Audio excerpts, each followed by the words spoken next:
अस्सलाम वालेकुम dear viewers, कैसे हैं आप लोग। This is professor Mohammad Afzal. आप लोग देख रहे हैं मेरा YouTube channel. Guys welcome to all of you on this channel. तो गाइज़ हम आपको पता है कि फ़र्स्ट ईयर की केमिस्ट्री की प्रेपरेशन कर रहे हैं और अल्लाह का शुक्र है, मुझे लग रहा है कि आप लोगों की प्रेपरेशन भी अच्छी हो रही है और मुझे खुशी भी होती है इस बात की कि जब कोई ये कहता है कि सर आपकी लेक्चर्स की वजह से हमारी प्रेपरेशन अच्छी हो रही है। तो गाइज़ हम इससे पहले जो है ना दो पेयरिंग्स को डिस्कस कर चुके हुए हैं। चैप्टर 1 एंड चैप्टर 5 की कंप्लीट पेयरिंग हमने डिस्कस कर ली हुई है। शॉर्ट क्वेश्चंस, लॉन्ग क्वेश्चंस हमने डिस्कस कर लिए हुए हैं। एंड गाइज़ इससे आगे आ जाएँ तो हमने चैप्टर नंबर जो 3 एंड 10 है उसकी पेयरिंग भी डिस्कस कर ली हुई है। अब हम चैप्टर नंबर 4 को डिस्कस कर चुके हुए हैं। उसकी पेयरिंग जो है चैप्टर नंबर 8 के साथ है। तो 8 में से न्यूमेरिकल आना है और कुछ शॉर्ट क्वेश्चंस भी आने हैं। तो गाइज़ हम चैप्टर नंबर 8 को भी डिस्कस कर लें। तो गाइस चैप्टर 8 वैसे बहुत लेंथी है, लेकिन कुछ टू दी पॉइंट बातें मैं आपको बताऊंगा। शायद इसके शॉर्ट क्वेश्चंस का रिव्यू मैं ना अपलोड कर सकूँ, इतना टाइम नहीं बचेगा। अगर बच गया तो ज़रूर अपलोड करूँगा, लेकिन मैं यहाँ आपके साथ यहीं पर डिस्कस कर लेता हूँ ताकि मेरा टाइम सेव हो जाए। तो गाइज़ ये है कि आप डेफिनेटली अगर मैं आपके लिए इतनी मेहनत कर रहा हूँ तो आपको भी ये करना है। Guys I need almost 1800 of watch time, 1800 hours जो है वॉच टाइम मुझे चाहिए। आप लोगों का थैंक यू सो मच कि आप लोगों ने मुझे जो था 700 से उठा के 2100 वॉच आवर्स टाइम दे दिया हुआ है। अब जस्ट 18 डेज़ का टारगेट है। 18 डेज़ में हमारे 1800 वॉच आवर्स पूरे होने चाहिए। तो गाइज़ इसके लिए आपकी सपोर्ट चाहिए। आप लोग काइंडली फ्रेंड्स के अंदर इसका लिंक शेयर करें। मुझे पता है आपका टाइम बहुत कीमती है, लेकिन गाइज़ प्लीज़ ये आप मुझे मेरे लिए कर सकते हैं और इसमें लोगों का भी फ़ायदा हो जाएगा। ज़्यादा से ज़्यादा लोग जब इसको वॉच करेंगे तो डेफिनेटली उनका पेपर अच्छा होगा। तो गाइज़ आई एम सॉरी यार, आप इरिटेट हो रहे होगे कि मैं मेन बात पे नहीं आ रहा। तो चलिए हम मेन बात पे चलते हैं। तो सब्सक्राइब ज़रूर कर दें, बेल आइकन प्रेस कर दें, ऑल नोटिफिकेशंस पे क्लिक कर दें। हम चलते हैं चैप्टर नंबर 8 पे। आप टेक्स्ट बुक खोल लें, पेज नंबर 214 निकाल लें, केमिकल इक्विलिब्रियम। पहले मैं आपको इसके शॉर्ट क्वेश्चंस के बारे में गाइड कर देता हूँ, फिर हम आपको इसकी एग्जांपल्स एंड न्यूमेरिकल साथ साथ ही बताता जाऊँगा। तो गाइज़ आप पेज नंबर 214 निकाल लें, केमिकल इक्विलिब्रियम। तो गाइज़ यहाँ पर जो वेरी फर्स्ट पेज है रिवर्सिबल एंड इरिवर्सिबल रिएक्शंस हैं। तो गाइज़ रिवर्सिबल इरिवर्सिबल रिएक्शंस जो हैं इनकी जस्ट आपने डेफिनेशन करनी है। वो आप 10th की बुक वाली जो है वो भी कर सकते हैं। यहाँ इसकी प्रॉपर वर्ड्स में डेफिनेशन नहीं लिखी हुई। तो गाइज़ इस पेज में से जो है आप 2115 पेज से आप जस्ट जो डायनेमिक इक्विलिब्रियम की डेफिनेशन करेंगे। और स्टैटिक इक्विलिब्रियम भी है, लेकिन उसको छोड़ दे, जैसे मैंने अभी पहले बताया कि वो फिज़िक्स में पढ़ते हैं, केमिस्ट्री में नहीं आता, तो ये कोई पेज इतना इंपॉर्टेंट नहीं है। अच्छा गाइस आगे आ जाएं पेज नंबर 216 पे। लॉ ऑफ मास एक्शन है। लॉ ऑफ मास एक्शन की एक तो डेफिनेशन है, ये जो ब्लू इंक में लिखी हुई है, जस्ट ये डेफिनेशन कर लें। ये जो तीसरी लाइन में है कि it is known as the law of mass action, it states that से आगे आप याद कर लें और उसके बाद ये लिखें ऑफ द रिएक्टेंट्स। इतना लिख के तो गाइज़ आप आगे कंसीडर अ जनरल रिएक्शन से आगे लिखेंगे consider a general reaction A + B C + D। और इतना लिखने के बाद आप इसके लिए just equilibrium constant expression Kc लिख देंगे, जो इस पेज के लास्ट पे आएगा। Kc will be equal to CD/A and B। अच्छा गाइज़ उसके बाद ना अब इसके अंदर से आने वाले जो क्वेश्चन हैं वो कंसेप्चुअल हैं। आपको रिएक्शन दे दिया जाएगा और रिएक्शन देके आपसे कहा जाएगा जी उसके लिए आप इक्विलिब्रियम कांस्टेंट एक्सप्रेशन ड्राइव करें। तो वो ड्राइव करना आपको आना चाहिए। मैट्रिक वाला काम है, कोई इसमें मुश्किल नहीं है, आपने खुद करना है। इसके अलावा आपको यूनिट्स ऑफ इक्विलिब्रियम कांस्टेंट्स आ सकती है। तो याद रखिएगा जिन रिएक्शंस के अंदर रिएक्टेंट्स एंड प्रोडक्ट्स के नंबर ऑफ मोल्स सेम होते हैं उनका कभी भी कोई यूनिट नहीं होता। यहाँ पर जो उसने वेरी फर्स्ट एग्जांपल दी है वो देखें पेज नंबर 2117 पे। CH3COOH + C2H5OH है। रिएक्शन के बाद CH3COOH C2H5 बन जाता है एंड गाइस साथ में वाटर बन जाता है। तो इसके लिए देखें रिएक्टेंट्स के भी 2 नंबर ऑफ मोल्स हैं, प्रोडक्ट्स के भी 2 नंबर ऑफ मोल्स हैं, जिसकी वजह से इसका कोई यूनिट नहीं आता। इसके अलावा नीचे जो सेकंड रिएक्शन अमोनिया, यहाँ पर अमोनिया की फॉर्मेशन है। यहाँ पर जो क्वेश्चन आता है वो आता है, ये इक्वेशन नहीं दी जाती, सिर्फ इतना कहा जाता है कि drive the units of Kc for the formation of ammonia या सिंथेसिस ऑफ अमोनिया। तो गाइज उसके लिए आपको ये करना है, ये इंपॉर्टेंट शॉर्ट क्वेश्चन है। तो यूनिट्स ऑफ Kc में से ये इक्विलिब्रियम कांस्टेंट में से ये शॉर्ट आ जाता है। आगे एग्जांपल नंबर 1 है, इजी एग्जांपल है, इसको स्किप करना नहीं बनता, लेकिन ये इंपॉर्टेंट नहीं है। ये एग्जांपल आप एज ए न्यूमेरिकल करेंगे। अच्छा गाइज उसके बाद आ जाएं पेज नंबर 218 पे। 218 पे जो है यहाँ से शॉर्ट क्वेश्चन बनने का चांस होता है कि how will you apply the equilibrium constant expression on the following reaction. यहाँ पर रिएक्शन 1, 2, 3 एंड 4 है। तो इसमें फोर्थ रिएक्शन सबसे इंपॉर्टेंट है, सिंथेसिस ऑफ अमोनिया वाला। तो इसके ऊपर इक्विलिब्रियम कांस्टेंट एक्सप्रेशन अप्लाई करना है। ये कैसे अप्लाई करना है ये आपको आना चाहिए, अदरवाइज़ आप किसी टीचर से समझ लें, अभी इस लेक्चर में मैं आपको नहीं बता सकता। Then relationship between equilibrium constants. तो गाइस ये रिलेशनशिप ड्राइव करना होता है। ड्राइव करना बेसिकली इसमें एक क्वेश्चन आता है कि प्रूव करें Kc is equal to Kp। तो गाइस उसके लिए छोटा सा एक प्रूफ होता है, जब रिएक्टेंट्स एंड प्रोडक्ट्स के नंबर ऑफ मोल्स इक्वल हो जाते हैं तो डेल्टा एन की वैल्यू 0 हो जाती है। तो जो Kc होता है वो इक्वल, Kp जो होता है वो इक्वल होता है Kc इंटू RT इसकी पावर डेल्टा एन। तो डेल्टा एन 0 हो जाता है तो RT की पावर जो है वो भी वो 0 हो जाती है, जिसकी पावर 0 होती है वो 1 के इक्वल होता है। तो Kc और Kp इक्वल आ जाते हैं उन रिएक्शंस के लिए जिनके अंदर रिएक्टेंट्स एंड प्रोडक्ट्स के नंबर ऑफ मोल्स एक जैसे होते हैं। तो ये शॉर्ट क्वेश्चन आ सकता है। इसके नीचे 2 to 1 पेज पे एग्जाम्पल 2 है गाइज। एग्जाम्पल 2 इंपॉर्टेंट एग्जाम्पल है, ये पेपर में आ सकती है, तो इसको आपने अच्छे तरीके से करना है। इसमें पहले डेल्टा एन की वैल्यू निकालना होती है, फिर Kc और Kp का रिलेशन वाला फार्मूला लगा के इसको सॉल्व करना होता है। तो इसका आंसर 1.5 × 10 raised to power -5 शायद आता है, -5 है शायद। अच्छा, तो इसके साथ गाइज आंसर नहीं लिखना, आपने इसके साथ कुछ भी नहीं लिखना बिकॉज इसमें इसका यूनिट नहीं आ रहा। अच्छा, अब उसके बाद आगे है डायरेक्शन ऑफ रिएक्शन। ये शॉर्ट क्वेश्चन है, how will you predict the direction of the reaction using the value of Kc। तो ये 3 पॉइंट्स जस्ट आप याद कर लें, point A, point B and point C। ये शॉर्ट में आ जाए तो आप लिख सकते हैं। अच्छा गाइज, एग्जाम्पल 3 है, बड़ी सिंपल एग्जाम्पल है, आप इसको कर लें। यहाँ बस छोटी सी एग्जाम्पल है, 2 स्टेप्स में हो जाएगी, तो इसको छोड़ना नहीं बनता, लेकिन ये इंपॉर्टेंट ये भी नहीं है। एक्सटेंट ऑफ रिएक्शन है, तो गाइज इसमें शॉर्ट क्वेश्चन आता है, how the extent of reaction is determined by the value of Kc। तो इसके अंदर आपने point A, point B and point C याद करना है। इसकी एग्जाम्पल चाहे आप ना याद करें। तो अब गाइज यहाँ पर the effect of conditions on the position of equilibrium, इसको आप छोड़ें, पेज 2 to 3 पे इसको आप छोड़ें। इसका बेसिकली ये रिलेट करती है ली शॉर्ट लेयर प्रिंसिपल के साथ। गाइस ली शॉर्ट लेयर प्रिंसिपल की डेफिनेशन बहुत इंपॉर्टेंट शॉर्ट क्वेश्चन है, तो इसकी डेफिनेशन आ जाए तो आपने लिखना है कि दिस प्रिंसिपल, जो ब्लू इंक में लिखा हुआ है, this principle states that if stress is applied to a system at equilibrium the system acts in such a way so as to nullify as far as possible the effect of that stress. इतना करके guys आप direct इसकी लिखेंगे conditions. इसकी 5 conditions हैं, change in concentration है, change in pressure, change in volume, change in temperature and change in catalyst. तो just ये 5 कंडीशंस के नाम लिख देंगे तो आपका शॉर्ट क्वेश्चन क्लियर हो जाएगा। अब लॉन्ग चूँकि आना नहीं है, अदरवाइज़ अगर लॉन्ग आना हो तो इस टॉपिक में से लॉन्ग क्वेश्चन भी आता है। आगे effect of change in concentration, तो गाइज इसमें कॉन्सेंट्रेशन की चेंज का जो शॉर्ट क्वेश्चन आ जाता है वो कहता है जी what is the effect of change in concentration on the following reaction. तो पेज नंबर 2 to 4 पे रिएक्शन दिया हुआ है, BiCl3 + H2O reaction BiOCl + 2HCl। तो गाइज ये शॉर्ट क्वेश्चन हो सकता है। तो आपने क्या करना है, सबसे पहले आपने ये इक्वेशन लिखनी है। इक्वेशन लिखने के बाद आपने इक्विलिब्रियम कांस्टेंट एक्सप्रेशन Kc, चाहे इसको ना लिखें, नीचे लिखा aqueous solution of BiCl3। Guys यहाँ से शुरू होकर एंड तक ये पूरा पैराग्राफ आपने लिख देना है, एंड तक ली शॉर्ट लेयर्स प्रिंसिपल। तो ये इस शॉर्ट क्वेश्चन का आंसर हो जाएगा। इसके नीचे आप इसको छोड़ सकते हैं। Effect of change in pressure, guys इसमें से शॉर्ट क्वेश्चन आ सकता है कि what is the effect of change in pressure और change in volume on the reaction. नीचे आपको रिएक्शन दिया जाएगा 2SO2 + O2 रिएक्शन 2SO3। तो गाइस इसके आंसर में जो है आपने इसको लिखना है, जहाँ से ये क्वेश्चन डायरेक्ट आप लिखेंगे, take the example of formation of, यहाँ से शुरू कर दें, take the example of formation of SO3 gas from SO2 gas and O2 gas.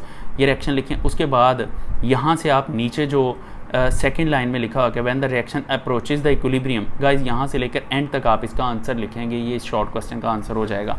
इससे आगे क्वांटिटेटिव इफेक्ट वाले को पूरा छोड़ दें, ये थोड़ा प्रैक्टिकल डाटा के साथ रिलेट करता है। इसमें से आज तक कभी भी नहीं कुछ पूछा गया और वैसे भी पूछा नहीं जाएगा।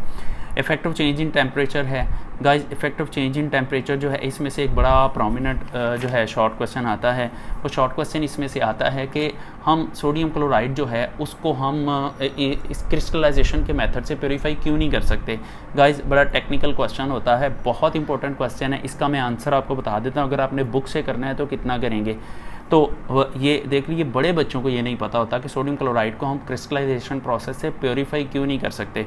तो गाइज इसका आंसर जो है वो इस पेज 2 to 6 के बिल्कुल लास्ट पे आ जाएं, second last paragraph. For some salt the heat of solution is close to 0। अब ये जो है ये वाला पैराग्राफ आपने लिखना है और इसके नीचे वाला पैराग्राफ, दो substances whose heat of solutions are negative. तो गाइस ये आप लिखेंगे, अब ये आप लिखेंगे और ये इसका शॉर्ट क्वेश्चन का आंसर हो जाएगा कि सोडियम क्लोराइड की heat of change heat of solution जो होती है ज़ीरो के क्लोज होती है, जिसकी वजह से वो टेम्परेचर चेंज करने से उसकी सॉल्युबिलिटी में कोई फ़र्क नहीं आता, जिसकी वजह से वो क्रिस्टलाइज नहीं होता टेम्परेचर डाउन करने से, और एज ए रिज़ल्ट क्या होता है कि वो प्योरीफाई नहीं किया जा सकता इस मेथड से। तो guys effect of catalyst on equilibrium constant, ये short question as it is आ सकता है कि what is the effect of catalyst on equilibrium constant, और इसके अलावा इसका मतलब MCQ भी आ सकता है। तो ये याद रखें, जब भी कैटलिस्ट अप्लाई करते हैं वो बेसिकली रिएक्शन की एक्टिवेशन एनर्जी को लोअर करता है। तो यहाँ से मल्टीपल चॉइस भी बनता है। And don't you worry about multiple choices, paper से 2 दिन पहले मैं आपको पेपर में आने वाले 100% MCQs जो है अपलोड करूँगा, जिनमें से मोर देन 15 MCQs 14-15 MCQs मिल जाएंगे आपको। अच्छा गाइस, इससे आगे चलते हैं, application of chemical equilibrium in the industry. अब इसमें देखें, इसमें शॉर्ट क्वेश्चन आ सकता है। शॉर्ट क्वेश्चन क्या आएगा, रिएक्शन दे दिया जाएगा, ये पेज नंबर 2 to 7 पे जो लिखा हुआ है, नाइट्रोजन प्लस हाइड्रोजन का रिएक्शन है, 2NH3 है। वो ये कहेगा कि how will you increase the yield of ammonia by Haber's process. तो इसमें आप लिखेंगे क्या, the chemical equation as follows, just इतना लिखेंगे। फिर उसके बाद आप लिखेंगे कि when we look at the balance chemical equation it is inferred. ये सारी लंबी चौड़ी बातें लिखने की ज़रूरत नहीं है, जस्ट आप इतना लिखें दूसरी लाइन में कि 1 can have 3 ways to maximize the yield of ammonia. तो 1 point, 2 point and 3 point, 3 point जो है लिख के आप इसकी कहानी ख़त्म करें। जो सेकंड पॉइंट है, increase the pressure to decrease the volume of the reaction vessel for moles of reactant combine to give 2 moles of the product. इतना लिखेंगे आप, जस्ट इसके आगे इस पॉइंट को आप छोड़ दें तो 3 पॉइंट्स लिखेंगे, इसका आंसर क्लियर हो जाएगा। इसके अलावा इस पेज में से एक शॉर्ट क्वेश्चन आता है, what are the optimum conditions for the formation of ammonia. तो इसकी ऑप्टिमम कंडीशंस बिल्कुल इस पेज के लास्ट पे आ जाएं, जहाँ लिखा हुआ है hence the optimum condition, third last line में देखें। ऑप्टिमम कंडीशन यहाँ से लेकर गाइज अगले पेज पे आ जाएं, आपने 2 to 8 पेज की पहली लाइन के एंड तक लिखना है, जहाँ पर लिखा हुआ है SiO2। यहाँ तक लिखेंगे तो इसका आंसर कंप्लीट हो जाता है। बाकी इसके नीचे MCQs हैं, ख़ास तौर पे 35% अमोनिया बनता है हैबर्स प्रोसेस से, हम बाद में उसकी यील्ड को मैक्सिमाइज़ करते हैं। गाइस 13% नाइट्रोजन फिक्सेशन जो है वो हैबर्स प्रोसेस से हो रही है। टोटल यूरिया जो अमोनिया जो प्रिपेयर हो रहा है इस प्रोसेस से 110 मिलियन टन्स प्रोड्यूस हो रहा है पूरी दुनिया में, जिसका 80% हम फर्टिलाइज़र बनाने में यूज़ करते हैं। यहाँ से मल्टीपल चॉइस बन सकता है। प्रिपरेशन ऑफ सल्फर ट्राइऑक्साइड, यहाँ पर भी शॉर्ट क्वेश्चन आ सकता है कि सल्फर ट्राइऑक्साइड की यील्ड कैसे मैक्सिमाइज़ कर सकते हैं। तो गाइस सेम कंडीशंस हैं जो अमोनिया वाली थी, लेकिन जहाँ पर आपने नाइट्रोजन और हाइड्रोजन लिखा होगा वहाँ पर सल्फर डाइऑक्साइड एंड ऑक्सीजन लिख दें, और जहाँ पर फॉर्मेशन में अमोनिया लिखा था वहाँ फॉर्मेशन में सल्फर ट्राइऑक्साइड लिख दें। बाकी हीट का इफेक्ट वही होगा कि हमें टेम्परेचर डिक्रीज़ करना पड़ेगा, इसकी यील्ड को मैक्सिमाइज़ करने के लिए प्रेशर इंक्रीज़ करना पड़ेगा। तो ये आपने खुद करना है। इसके एंड पे लिखा हुआ है कि sulphuric acid king of chemicals है, वो भी करेंगे, और इसके लिए जो कैटलिस्ट है V2O5 450 डिग्री सेंटीग्रेड पे, वो भी आप करेंगे। मल्टीपल चॉइस है। अच्छा जी, ionic product of water. Ionic product of water जो है ये एक शॉर्ट क्वेश्चन है, drive ionic product of water. तो गाइस इसके जस्ट आप मैथमेटिकल स्टेप कर लें और अगले पेज पे 2 to 9 पेज पे बिल्कुल मिड में जहाँ पर लिखा हुआ है KW is equal to H positive into OH negative is equal to 10⁻14 at 25 degree centigrade, यहाँ तक आप इसको प्रूफ करेंगे। और इसको बिल्कुल नीचे वाली लाइन में लिखा हुआ है कि जब टेम्परेचर 0 से 100 डिग्री पे जाता है तो KW की वैल्यू 75 टाइम्स बढ़ जाती है। ये भी MCQ में आ जाती है बात, इसको आप अच्छे तरीके से करें। बाकी इसके नीचे आप सारा छोड़ दें, उसमें कुछ नहीं, PH एंड POH का जस्ट फार्मूला जहन में रखें, वो लिखा हुआ इधर। अच्छा, इसके अलावा आपको ये पता है कि 7 बेसिक वैल्यू है, 7 से ऊपर जाएं तो बेसिक होती है वैल्यू pH की, और जब 7 से कम जाएं तो एसिडिक होती है, 7 न्यूट्रल पॉइंट होता है। और उसके बाद गाइज इसके नीचे सारा आप छोड़ दें, पेज 230 पे कुछ नहीं है। पेज 231 पे आएँ तो ये एक टेबल बना हुआ है 8.6, इसके अंदर ये जो pH वैल्यूज़ हैं ये आपने याद करनी है, इसमें से MCQ बन जाता होता है। Ionization constant of acids, ionization constant of acids कोई इंपॉर्टेंट क्वेश्चन नहीं है। उसके बाद आप लोग पेज नंबर 232 पे जाएँ तो यहाँ पर मल्टीपल चॉइस है एक टॉप पे कि A की वैल्यू जब लेस देन 10⁻³ है तो ये वीक एसिड होता है, जब K की वैल्यू 1 से लेकर 10⁻³ तक होती है तो ये मॉडरेट एसिड होता है, दरमियाना। और जो A की वैल्यू 1 से ज़्यादा हो तो एसिड जो होता है वो स्ट्रॉन्ग कंसिडर किया जाता है। इसके नीचे टेबल बना है 8.7, इस टेबल को आपने नहीं करना। अच्छा जी, percentage of ionisation of acids, ये फार्मूला जस्ट याद करें परसेंटेज आयनाइजेशन वाला कि amount of acid ionised over amount of acid initial available into 100, यहाँ तक इसको जस्ट करें। अच्छा, अब इस पेज के तीसरी इस टॉपिक के फार्मूला के तीसरी लाइन में नीचे आ जाएं, lesser the molarity dilute the solution greater chances for electrolyte to be dissociated, ये MCQ बन सकता है यहाँ से। अच्छा गाइस, आगे पेज नंबर 233 पे आए तो इसकी जो एग्जांपल है रादर 232 पे ही है, कुछ बुक्स में 233 पे शुरू हो रही है, तो एग्जांपल 4 आती है। बहुत इंपॉर्टेंट एग्जांपल है, आप इसको अच्छी तरह से करेंगे और ये एग्जांपल थ्रू आउट आपने सारी की सारी करनी, इधर सॉल्व की हुई है। इसके आंसर के साथ आंसर नहीं लगाना, परसेंटेज का साइन लगेगा। आयनाइजेशन कांस्टेंट ऑफ बेसिस को गोली मारें, इसमें कुछ भी नहीं है। पेज नंबर 234 पे एक टेबल बना हुआ, उसको भी छोड़ दें। pKa एंड pKb वैल्यूज़ को भी गोली मारें। लोअरी ब्रॉन्स्टेड कॉन्सेप्ट है, बेसिक कॉन्सेप्ट है, इसमें से भी कुछ नहीं आएगा। ये बेसिकली लॉन्ग क्वेश्चन बनता था, लेकिन अब चूँकि लॉन्ग क्वेश्चन आना नहीं है तो इसकी वैल्यू ख़त्म हो जाती है। कॉमन आइन इफेक्ट गाइस, इसकी डेफिनेशन ज़रूर कर लें, और इसकी डेफिनेशन जो है वो यहाँ पर है, या तो आप इसकी वेरी फर्स्ट लाइन है उसको भी डेफिनेशन के लिए यूज़ कर सकते हैं, या इस तरह से करें कि the addition of a common ion to the solution of less soluble electrolyte suppresses the ionization and the concentration of the unionized species increase, which may come out as a precipitate। ये भी इसकी definition हो सकती है, ये definition लिखें। उसके बाद आप इसकी एग्जांपल दे दें। एग्जांपल में आप करेंगे ये बिल्कुल ऊपर से जहाँ लिखा है we are familiar with purification of sodium chloride by passing hydrogen chloride, पूरा पैराग्राफ लिख के आप NaCl की इक्वेशन लिखेंगे। इसके लिए Kc की वैल्यू चाहे ना लिखें, फिर लिखें HCl ionises in the solution, HCl H positive और Cl में ब्रेक हो जाएगा। आगे ये लाइन एंड पे लिखें कि on passing HCl gas concentration of Cl negative ions increase therefore NaCl crystallises out of the solution to maintain the constant value of the equilibrium constant. यहाँ तक गाइस लिखेंगे आप, तो इसके आगे आखिरी लाइन में लिख दें this type of effect is called common आइन इफेक्ट। ये शॉर्ट क्वेश्चन, बहुत इंपॉर्टेंट शॉर्ट क्वेश्चन है, इसकी ये डेफिनेशन इसी तरतीब से आप लिखेंगे जो मैंने बताई। अगर समझ नहीं है तो रिवाइंड करके देख लें। अच्छा गाइस, आगे मोर एग्जांपल्स को गोली मारें, इनमें से कुछ नहीं आता। बफर सोल्यूशन है, बफर सोल्यूशन की डेफिनेशन और उसकी 2 टाइप्स हैं। ये दोज सब्सटेंसेस से लेकर एंड तक आपने ये सारा करना, बहुत इंपॉर्टेंट शॉर्ट क्वेश्चन है। आगे लिखा है why do we need buffer, ये इस नाम से भी आएगा, या फिर आपसे पूछा जाएगा describe some uses of buffer, या पूछेगा what is the importance of buffer solutions या बफर्स। तो गाइस इसमें आपने करना it is a common experience, यहाँ पर पॉइंट 1 लिखें। ये अ पर्सन में डायरस ह्यूमन ब्लड की pH 7.35 लिखी हुई है, ये MCQ में आ जाती होती है बात। तो ये पहला पॉइंट होगा। जहाँ लिखा समटाइम्स वन वांट्स, यहाँ पर सेकंड पॉइंट लिखें, और इसके बाद ये आप लिखेंगे आगे इसकी दूसरे पैराग्राफ की 1, 2, 3 चौथी लाइन पे आ जाए बफर्स आर इंपॉर्टेंट, जहाँ लिखा है वहाँ पर तीसरा पॉइंट आएगा। तो ये एंड तक फिर आप तीसरा पॉइंट लिखेंगे और आखिरी 2 लाइंस काट देंगे, buffers not a new concept वगैरह वगैरह, इसको काट दें। How do the buffers act, ये यहाँ पर बहुत ही ख़राब लिखा हुआ है, इसको छोड़ें, और इसके वैसे बारे में कुछ पूछा भी नहीं जाता। पेज नंबर 238 पूरा छोड़ दें। Calculating the pH of the buffer, इसको पूरे को छोड़ दें। बस इसमें आप जो पेज के बिल्कुल सेंटर में तकरीबन जहाँ लिखा हुआ है hence pH is equal to pKa, नहीं ये वाली नहीं, इसके नीचे वाली question, pH is equal to pKa plus log into salt की कंसनट्रेशन ओवर एसिड की concentration, this relationship is called Henderson's equation. ये इक्वेशन है जो बफर की pH फाइंड करने के लिए यूज़ होती है। तो ये MCQ में आ सकती है बात, ये आगे न्यूमेरिकल में भी यूज़ होगी। एग्जाम्पल नंबर 5 पेज नंबर 240 पे आ जाएँ तो ये सारा छोड़ दें आप, इसमें कुछ नहीं है। एग्जाम्पल 5 पे आ जाएँ पेज नंबर 241 पे, तो एग्जाम्पल 5 जो है गाइज़, एग्जाम्पल 5 पूरी आपने करनी, बहुत बहुत बहुत इंपॉर्टेंट एग्जाम्पल है। और पेज नंबर 241 पे ही एग्जाम्पल नंबर नहीं 241 पे नहीं सॉरी, पेज नंबर 242 है। 242 वैसे तो इसको स्किप कर दें। 243 पेज पे द सॉल्युबिलिटी प्रोडक्ट की डेफिनेशन है, ब्लू इंक में लिखी है। The solubility product is the product of concentration of ions रेस से लेकर बैलेंस्ड केमिकल इक्वेशन तक। ये ब्लू इंक में जितना लिखा सारा याद करें। अब इसकी देनी है आपने एग्जाम्पल, एग्जाम्पल के बगैर 2 नंबर नहीं मिलेंगे।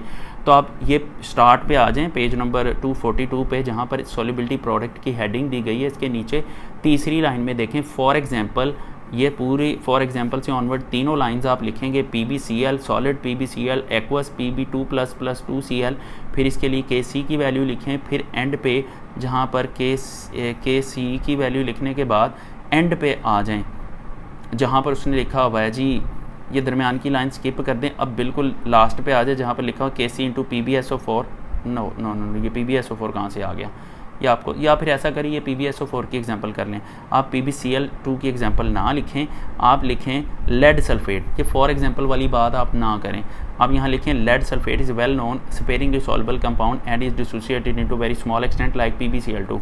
तो यहाँ पर ये रिएक्शन लिखें, Kc की वैल्यू निकालें, Pb2++SO4 PbSO4, और यहाँ पर गाइस एंड पे जो Kc इंटू PbSO4 है इज इक्वल टू PbSO4, यहाँ पर PKW के ये KSP के बराबर आ जाता है एट 1.6 इंटू 10⁻⁻8 एट 25 डिग्री। यहाँ तक करेंगे तो आपका शॉर्ट क्वेश्चन कंप्लीट हो जाएगा।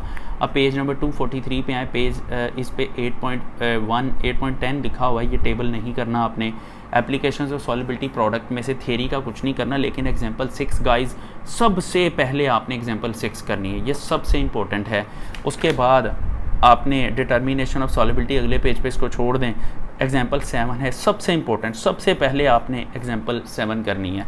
अच्छा गाइस, उसके बाद effect of common ion on solubility, ये कॉमन आयन इफेक्ट की ही बात है, अगर ये आ जाए तो आप ये कॉमन आयन इफेक्ट ही लिखेंगे। और गाइस उसके बाद आप चले जाएं न्यूमेरिकल्स की तरफ, तो न्यूमेरिकल्स में आपके शुरू हो रहे हैं क्वेश्चन नंबर 19 से। 19, 20, 21, 22 बहुत इंपॉर्टेंट क्वेश्चन है गाइस, लॉन्ग नहीं तो शॉर्ट इसमें से ज़रूर बनते पीएच कैलकुलेट करने वाले। और गाइस 24, 25 ये बहुत इंपॉर्टेंट है, आपने 24, 25 क्वेश्चन सबसे पहले करना है, एग्जाम्पल नंबर 6 एंड 7 सबसे पहले करनी है। उसके बाद आपने 22 क्वेश्चन करना है, और उसके बाद आपने एग्जाम्पल्स में से एग्जाम्पल 6 से पीछे को जाना है, एग्जाम्पल 5 करनी है, एग्जाम्पल 4 करनी है। तो गाइस ये जो है चैप्टर नंबर 8 का पूरा रिव्यू, आपकी जो चैप्टर 4 एंड 8 की पेयरिंग है वो कंप्लीट हो जाती है। मैंने शॉर्ट क्वेश्चंस भी आपको बता दिए हुए हैं। तो गाइज़ अब ऐसा है कि आप ये ऑलरेडी वीडियो बहुत लेंथी हो चुकी हुई है, तो इसमें मैं बहुत ज़्यादा बात आपसे नहीं करूँगा। Thank you so much guys देखने के लिए। सब्सक्राइब करें, बेल आइकन प्रेस करें, ऑल नोटिफिकेशंस पे क्लिक करें। मिलते हैं ब्रेक के बाद, मतलब इससे अगली वीडियो में। और इससे अगली वीडियो में कुछ एक्सक्लूडेड टॉपिक्स हैं, उनके बारे में मैं आपको बताने वाला हूँ कि कौन कौन से टॉपिक्स जो हैं वो पेपर में नहीं आने। तो गाइज़ अपना ख्याल रखिएगा। Thank you so much. अल्लाह हाफिज़।